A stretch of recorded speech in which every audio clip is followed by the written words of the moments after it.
यह जो चौपाई बहुत प्रसिद्ध है, राम सकल नामन ते अधिका, होहु नाथ अघ खग गन बधिका।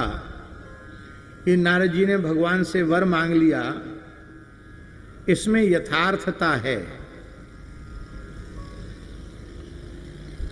महाराज जी, संपूर्ण भगवान व्यास के पुराण साहित्य को देखा जाए, जितने रामायण प्रसिद्ध हैं, आर्ष से लेके अर्वाचीन तक, उन समस्त रामायणों को देखा जाए, श्री गुरु ग्रंथ साहब सहित समस्त संतों की वाणियों को देखा जाए, तो उसमें भगवान नाम की महिमा सर्वोपरि रूप में गाई गई है, कही गई है। और उन भगवान नामों में भी सर्वाधिक महिमा राम नाम की गाई गई है। अब अवसर नहीं है, नहीं तो हम इसका थोड़ा और विस्तृत विवेचन करते। सर्वाधिक महिमा श्री राम नाम की है।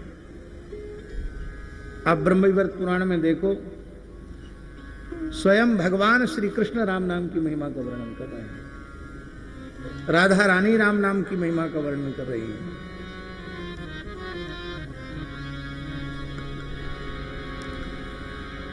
भगवान नामों में भेद नहीं है, भगवत स्वरूपों में भेद नहीं है, किंतु उच्चारण की दृष्टि से भी सबसे सहज और सबसे सरल राम नाम है। राजस्थान के एक कमालपुरा नामक गांव में एक पंडित जी थे, पुलिस अधिकारी थे, भक्त शरण जी महाराज। वो सेवानिवृत्त हो गए। उन्होंने गांव के सब इकट्ठे किए, प्रधान रूप से गुजरों का गांव, कुछ मीणा भी, कुछ गुजर भी, सब इकट्ठे भये। बोले भैया देखो, अपने पंडित जी अब रिटायर्ड होके आ गए गांव पे, खाली खेती किसानी में लगे रहते हैं, गैया भैंस चराने में लगे रहते, कुछ कीर्तन होना चाहिए। बोले ठीक है। गांव के लोग कीर्तन ही बोलते हैं। तो बोले ठीक है, वो एकादशी कीर्तन होगा। कौन सा कीर्तन होएगा? तो जगदीश पंडित जी नाम था, जो सेवानिवृत्त हो गए थे। जगदीश पंडित जी बोले महामंत्र को कीर्तन होएगा, हरे राम राम राम हरे हरे, हरे कृष्ण कृष्ण कृष्ण हरे। बोले ये तो बहुत लंबा चौड़ा है, छोटो सो करो, हमें अभ्यास ना है। तो बोले ठीक है, आधा आधा कर लो। ब्राह्मण लोग कहेंगे हरे राम और तुम सब लोग बोलना हरे कृष्ण। आधा हम बोलेंगे, आधा तुम बोलना। तो हुआ, पहली रात कीर्तन हुआ। फिर बोले अगली एकादशी कहाँ कीर्तन होगा? गांव के बोले पंडित जी कौन जन्म की दुश्मनी निकासी है, हम तो गांव के रविवारे कछु संस्कृत पढ़े लिखे, हिंदी वालों कीर्तन तो तुमने ले लियो, संस्कृत वालों हमको गाय दियो। हरे कृष्ण को उन्होंने संस्कृत कहा गांव के लोगों ने, सच्ची घटना है गांव की। और हरे राम को हिंदी कहा। कृष्ण यह शुद्ध उच्चारण प्रायः कम लोग करते हैं।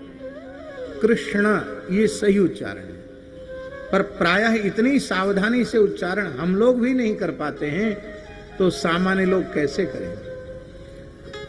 उच्चारण में रकार का उच्चारण स्थान मूर्धा है, त्रुटर्षाणाम मूर्धा, और मकार उपधमानीय है, इसका उच्चारण स्थान ओष्ठ है। तो बालक से लेके वृद्ध तक जिसके दांत गिर गए हैं, होष्ठ और मूर्धा, ये तो सबके ही यथावत जन्म से लेके मृत्यु तक रहते हैं। इसलिए एकदम बिना दांत वाला बच्चा और एकदम बिना दांत वाला बूढ़ा भी राम राम तो शुद्ध बोल सकता है। इसलिए उच्चारण की दृष्टि से भी श्री राम नाम की बड़ी भारी महिमा का वर्णन किया गया है। श्री शुक संप्रदाय के एक सिद्ध संत हुए हैं, परम रसिक संत हुए हैं श्री राम सखी जी। श्री स्वामी चरणदास जी महाराज के ही शिष्य थे। उनकी वाणी बहुत प्यारी है, छोटी सी वाणी है, पढ़ने योग्य वाणी है, बड़ी रसमयी वाणी। राम सखी जी वे ऐसे रसिक थे महाराज जी कि शरद पूर्णिमा के दिन, बंसी पूर्णिमा के दिन, लगभग 300 वर्ष पूर्व, वे श्री राम सखी जी, राम सखी जी, राम सखी जी अलग हैं, ये राम सखी जी ये कहते हैं। राम सखी जी की वाणी का ये अंश है।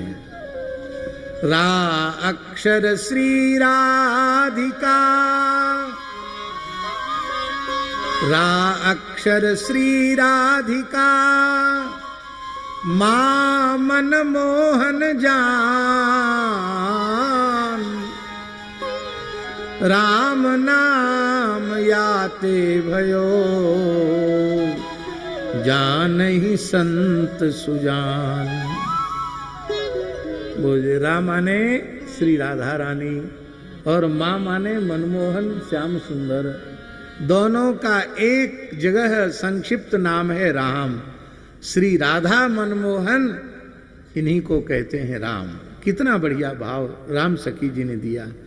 और हमारे श्रीधाम वृंदावन के परम पूज्य पंडित श्री जगन्नाथ प्रसाद भक्तमाली जी महाराज, वे इसको इस प्रकार से बोलते थे। रामे राधा बसत हैं, माँ में माधव जान, राम कहे दोनों मिले, राधा माधव आन।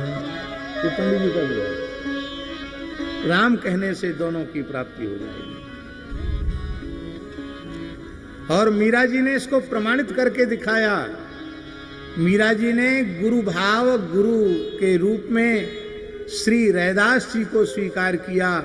पायो जी मैंने राम रतन धन पायो, वस्तु अमोलक दी मेरे सतगुरु कृपा करी अपनायो, सत की नाव खिवटिया सतगुरु भव सागर तरी आयो। मीरा के प्रभु गिरधर नागर, हरस हरस जस गायो, प्रसिद्ध पद है। खर्चे न खूटे चोर नहीं लूटे, दिन दिन बढ़त सवायो, पायो जी मैंने राम रतन धन पायो। और उन श्री मीरा जी ने राम नाम का आश्रय लिया और श्री वृंदावन बिहारिणी बिहारी जी को प्राप्त किया। केवल वृंदावन बिहारिणी बिहारी जी को ही प्राप्त नहीं किया, दिव्य द्वारिका में श्री द्वारिकाधीश जी को भी प्राप्त किया। इसलिए ठाकुर जी के किसी भी नाम का आश्रय लेकर किसी भी स्वरूप का साक्षात्कार प्राप्त किया जा सकता है, क्योंकि भगवान नामों में भेद नहीं है। बोलो भक्तवत्सल भगवान की।